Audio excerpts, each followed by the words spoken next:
Mes élèves du niveau tronc commun scientifique et technologique, soyez les bienvenus dans cette nouvelle leçon dans notre plateforme Tilmid Thais pour le soutien scolaire en mathématiques.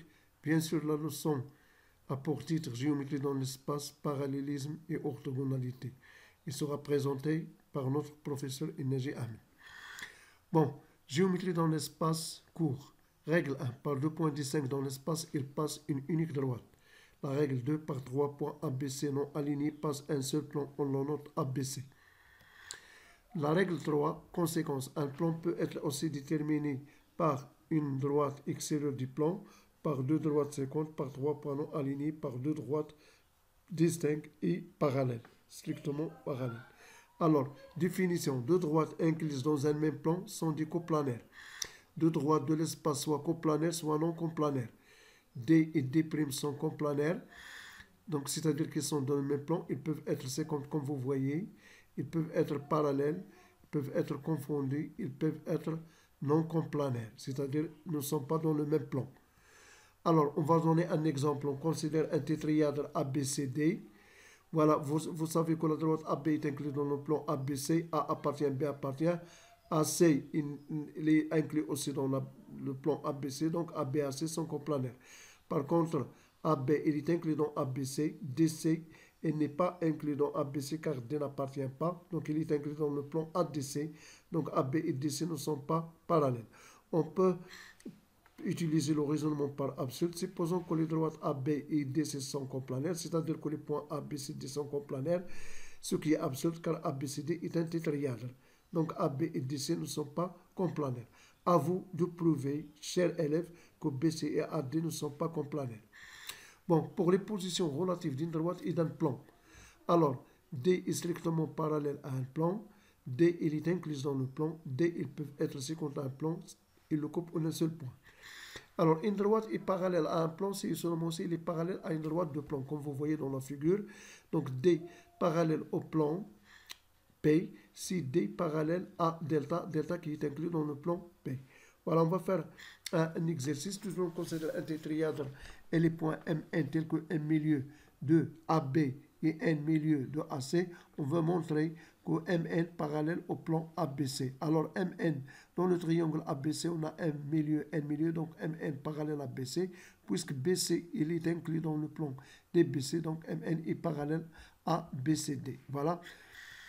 Un autre exercice, on va considérer un cube ABCDEFGH comme vous voyez dans la figure.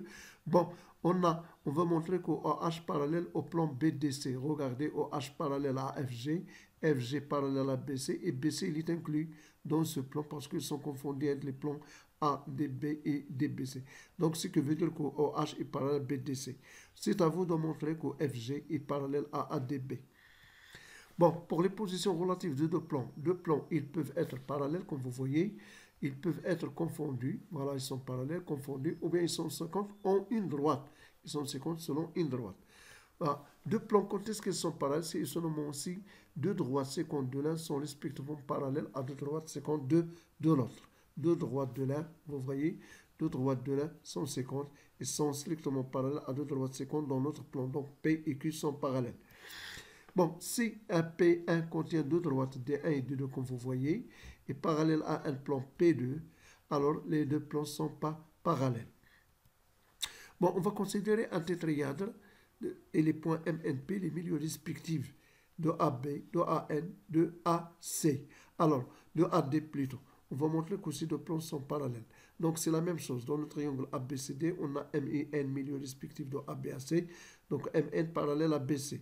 Or, BC est inclus dans le plan BCD, alors MN parallèle à BCD. De la même façon, on considère le triangle ADC. On a N et P, les milieux respectifs de AC et AD.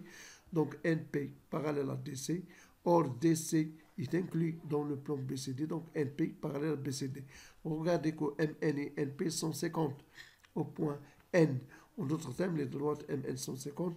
Donc, ils déterminent le plan MNP de 1. Du résultat 1, du résultat 2, du résultat 3, on déduit que les deux plans MNP sont parallèles, c'est-à-dire les plans MNP et PCD. Voilà. Alors, cool. On a un théorème. Si D est une droite parallèle à deux plans P1 et P2, ces comptes ont une droite delta, vous voyez.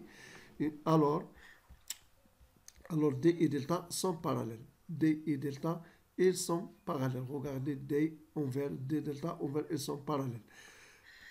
Bon, un autre théorème de 3, c'est un théorème très important qu'on utilise beaucoup dans les exercices.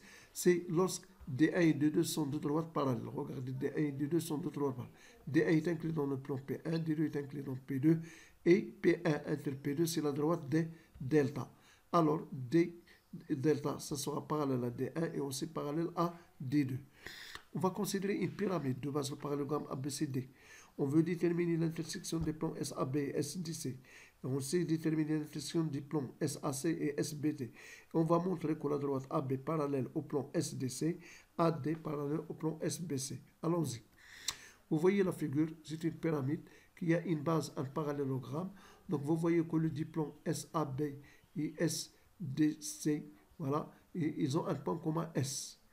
Alors AB, il est parallèle à DC, comme vous voyez. Donc, d'après le théorème de 3, c'est-à-dire AB, il est parallèle au plan SAB. DC est parallèle au plan SDC. Donc, SAB et SDC ont un point commun. Donc, leur intersection sera une droite qui passe par S et qui est parallèle aux droites AB et DC. Passons à la deuxième question. On a ABCD un parallélogramme. Donc, les côtés, donc les diagonales, ils ont le même milieu. On va l'appeler E. Donc, SE est inclus dans SAC, SE est inclus dans SBC, donc SAC n'est pas confondu avec SBD parce que les points ne sont pas complémentaires. Donc, l'intersection des deux, ça sera la droite SE, puisque S est un point commun et E un point commun. Donc, leur intersection, c'est la droite SE. On va montrer que DC parallèle au plan SAB. On a AB inclus dans le plan et AB parallèle à DC, donc DC parallèle à SAB. De la même façon, on a BC inclus dans le plan SBC, comme vous voyez, et BC il est parallèle à AD, car le quadrilatère c'est un parallélogramme. La base c'est un parallélogramme. Donc BC il est parallèle, donc AD, ça sera parallèle au plan SBC. Bon, on a un autre théorème. Si deux plans P1 et P2 sont parallèles, alors deux plans sécants à l'un et sécants à l'autre. Et les droites d'intersection, comme vous voyez, ils sont parallèles. Deux droites D1 et D2. Donc, on va passer à l'orthogonalité. On va passer à l'orthogonalité. Quand est-ce que deux droites sont D1 sont perpendiculaires, c'est seulement si D1 et D2 se coupent, on est perpendiculairement. Voilà. D1 et D2 se coupent perpendiculairement. Alors, quand est-ce qu'ils sont orthogonales? S'il existe une droite delta, comme vous voyez, qui est parallèle à D1, mais qui est perpendiculaire à D2. Il est perpendiculaire à D2, mais il est parallèle à D1. On écrit indistinctement pour deux droites orthogonales D1 perpendiculaire à D2. Bon, une droite, quand est-ce qu'il est perpendiculaire au plan à plan? Si seulement s'il existe deux droites séquentes de P perpendiculaires au plan. Donc la droite D, comme vous voyez dans la figure, elle est perpendiculaire à deux droites séquentes dans le plan. Dans ce cas, on dit que D1 parallèle à perpendiculaire à D2. Alors, deux droites orthogonales à un même plan, comme vous voyez, sont parallèles. Deux plans parallèles, deux droites qui coupent l'une coupe l'autre. Voilà, toute droite perpendiculaire à l'un et orthogonale à l'un et orthogonale à l'autre. Donc, on va considérer un exercice dans le trièdre SAB, SA perpendiculaire au plan ABC est une hauteur. Donc, la figure montre que SA orthogonale à SBC, on déduit que BC orthogonale à AI. Allons-y. Donc, voyez, nous avons une pyramide SABC, ici le milieu de BC. Donc, SI, c'est une hauteur puisqu'il passe par le sommet, donc il est perpendiculaire. SA, il est perpendiculaire au plan ABC, voilà. BC, il est inclus dans le plan ABC, donc SA est perpendiculaire à BC parce que toute droite orthogonale à un plan, il est orthogonale à toute droite continue dans le plan. Troisième question, comme SI est une hauteur, on a dit que SI il est perpendiculaire à BC, donc BC est perpendiculaire à deux droites. C'est la droite SA et SI. Les SA et SI sont 50 en S, donc ils déterminent un plan. Eux, il découle que BC perpendiculaire à SAI, donc il est perpendiculaire à AI, car AI est inclus dans le plan SAI. Voilà, à notre exercice, on va considérer un cube. Les points IJ sont le milieu respectif des côtés AB et BC, montrant que IJ perpendiculaire au plan orthogonal au plan BDH, montrant que les deux plans ABC et BDH sont orthogonaux. Bon, nous avons la figure comme vous voyez. On va montrer que IJ perpendiculaire à BDH. On a BF perpendiculaire à deux droites qui sont BA et BC. Voilà. BF perpendiculaire au plan ABC, c'est-à-dire perpendiculaire à BA et BC, qui sont 50 en B bien sûr. Il est inclus dans le plan ABC, donc BF perpendiculaire à BC, donc BF perpendiculaire à IG, regardez IG parce qu'il est inclus parce que I milieu de AB et J milieu de BC. Donc IG, BF est perpendiculaire à IG. Dans le triangle ABC, on a I milieu de AB, J milieu de BC. Donc la droite qui joint les milieux, elle est parallèle aussi pour du troisième côté. Donc IG parallèle à AC. Or, IG perpendiculaire à BD, car AC est perpendiculaire à BD, diagonale des carrés. Vous savez que les diagonales des carrés, leurs supports sont perpendiculaires. D'autre part, BF perpendiculaire à IG et IG perpendiculaire à BD. De plus, BD et BF sont 50 en B et inclus dans le plan BD HF. Donc, IG perpendiculaire à BFH, car les points BDHF sont coplanaires. Mes élèves, merci de votre attention. On se rencontrera dans une nouvelle séance de soutien scolaire. À bientôt.